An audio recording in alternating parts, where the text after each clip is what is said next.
Welcome back to CETV. Today we're here with Rachel Clare talking about the latest from Fujifilm. How are you, Rachel? I'm good, thank you. Awesome. So what have you been trying out? I have been having a play with the new X-T30 III? What do we call it? V3, Mark III, 3. It's definitely the third incarnation of the X-T30. So yeah, what's good about it?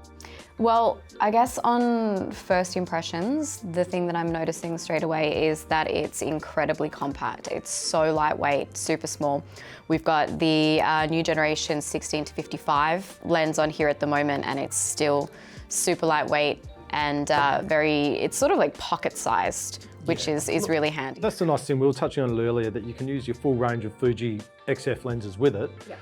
The lenses are going to be packaging with this, if people want that kit, is the 13 to 33, which we haven't had a chance to play with yet, but it's like, it's going to come up to like there or something and be like small and lightweight. Yeah, but I mean, this being the 2.8 is obviously pretty cool and probably more suitable for your work. But yeah, absolutely. Obviously very versatile, kind of like the camera itself. For something like this, you know, you're looking at, you know, something with a lot of power, sitting somewhere between, I guess, the X-T50 and the X-T30 series that exists now. It's a step up, and it's a beautiful little camera for anybody shooting across all kind of levels, which is awesome. Oh, definitely. I mean, look, it's a good little brother to somebody using an X-T5 or an XH2 or something like that.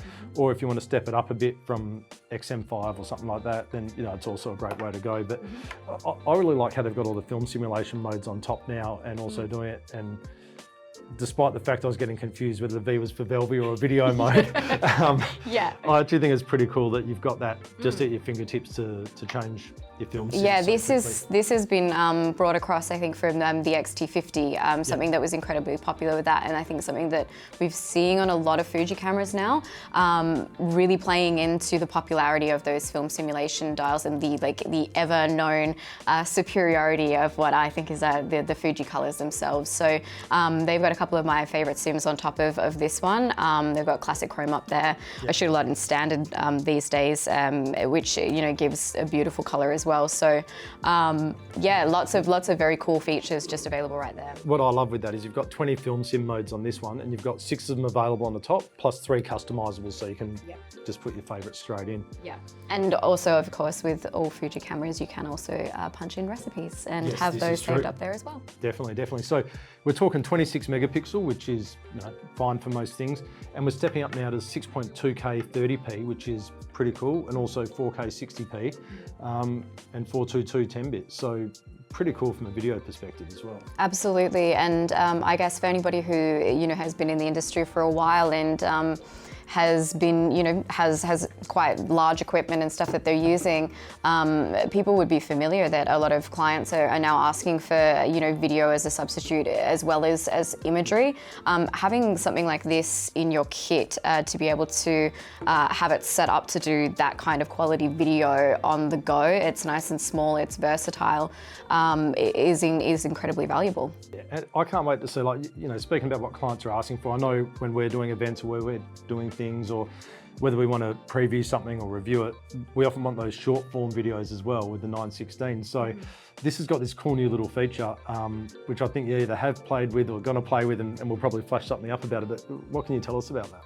I think it's probably one of the most interesting new features of this series, and definitely my favorite new feature is that you have the ability to set a 9:16 short form crop mode, which means that you can see your full frame, but you will have framing on screen where you can frame up a vertical image without having to rotate your camera.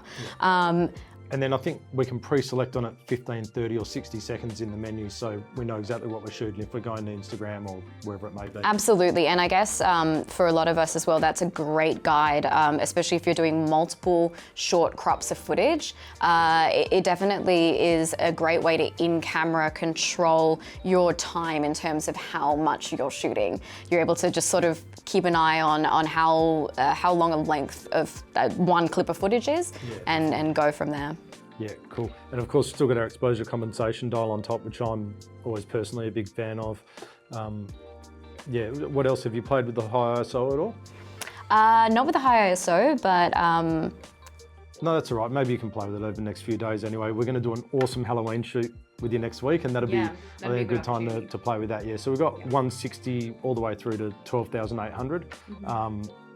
Don't know if we maybe use that high, but it'd be good to see what it's like at 3,000 or 4,000, I think, and see what we can do in that. Cool. What else we got? The new X Processor 5.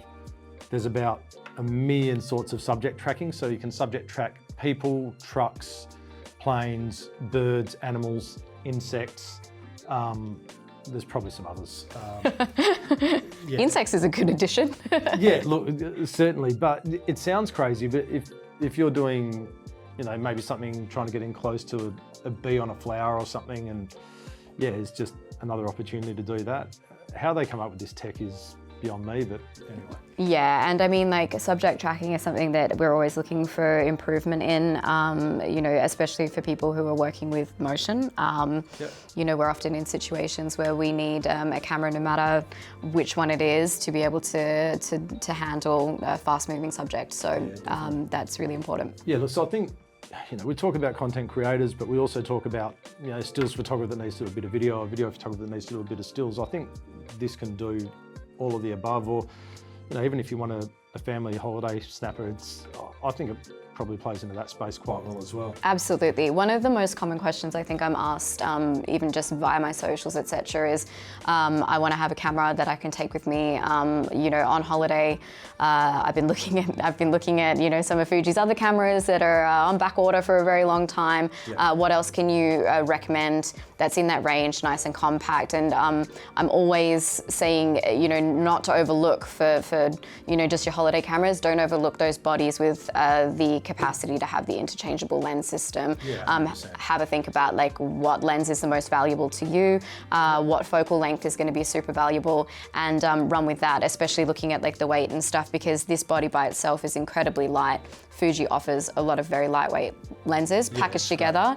It's the ultimate travel camera. I mean, look, we're in Perth. I was really lucky. Fuji gave it to me in Sydney the other day to bring back, and I couldn't let anybody see I had it. We're at a conference, so I actually just stuck it in the pocket of my jeans, and you couldn't even tell it was there. Obviously without the lens on. My pockets aren't that big. And I don't normally go around stealing cameras and putting them in my pockets or anything like that. So I mean, I actually run a jacket on a lot of shoots where, I mean, it makes sense to wear a jacket, and it has pockets big enough to fit my H2S in. But something like this, I could actually pop it in my pocket and probably do up the button as well, and it's still going to fit. So when you're on vacation, when you're traveling, having something that can fit away safely in a bag is obviously My dad used to do that. He used to tailor his jackets and his pants that the pockets were big enough to put a lens into. So instead of worrying about carrying a bag or something for the spare lens, he just did that. But I love it. It's always a good way to go. What else can I say? So we're announcing now on October 23rd. On sale date's going to be sometime in November, yet to be determined. But great news, if you're buying from Camera Electronic, you're going to get a free bonus SanDisk 128 gig V30 memory card valued at $50. So 128 gig will do most of what you need for most situations. $1679 body only, $1949 with the new 13 to 33 lens, which will, if you're talking about that holiday camera, that'll cover most things. That's like a loosely 19 to 50 mil, something like that, which is pretty cool. And then keeping it compact, you can still then of course buy a huge range of lenses with it. Pretty good battery life. I think you'll shoot all day off this for most things. We've got the tilt screen, which is pretty cool. You can see there. And you can also tilt up for shooting down, go like this for your videos, pretty cool. Still great EVF, of course shoe, put your mics on, lights, absolutely, yep. It has everything that it needs in a very compact little body, so it's going to be a very versatile and useful camera for a lot of people who are looking for a small, everyday addition to their camera kit. So Rachel, we were talking about low light. I can't remember if you said you're doing it tonight or you're doing it last night, but can't wait to see these pics. I think maybe we'll overlay them on here of the low light at the beach. How was that and the autofocus and everything? Yeah, it was great. So I did go and I went out at low light, and it sort of, you know, at that golden hour, took some pictures and had a good play with like the autofocus, and I waited for that sun to go down, saw how it performed in low light, and it's really good. It's quite responsive. The autofocus still picks up. It's really responsive to any little slivers of light, so it really grabs onto that and sharpens its focus. I turned on the tracking, so we did a little bit of subject tracking. Did a little bit of subject tracking, how to play with that, and was able to see that is really quite responsive as well. So in terms of, you know, something that you're bringing out at all hours of the day and trusting it to actually pick up and do what you need it to, it's performing really well. Awesome.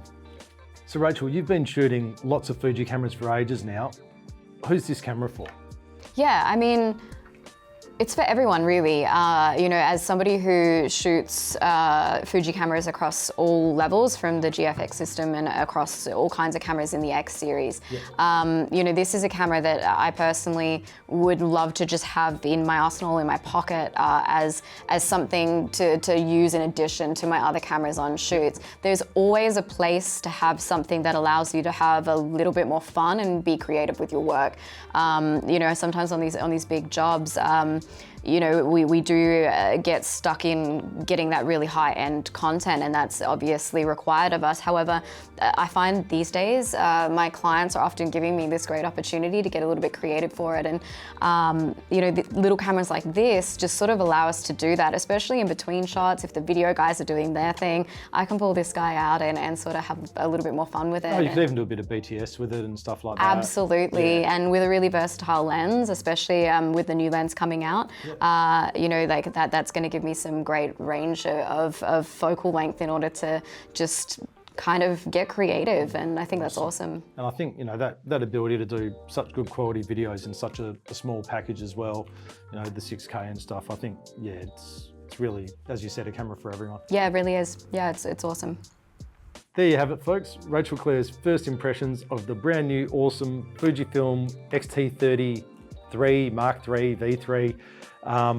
The silver and black are available, and come and get it from Camera Electronic. Don't forget, like and subscribe us, follow us on YouTube, and we'd love to see you in the stores, 230 Stirling Street, 324 Murray Street, or check us out at cameraelectronic.com.au. Thank you.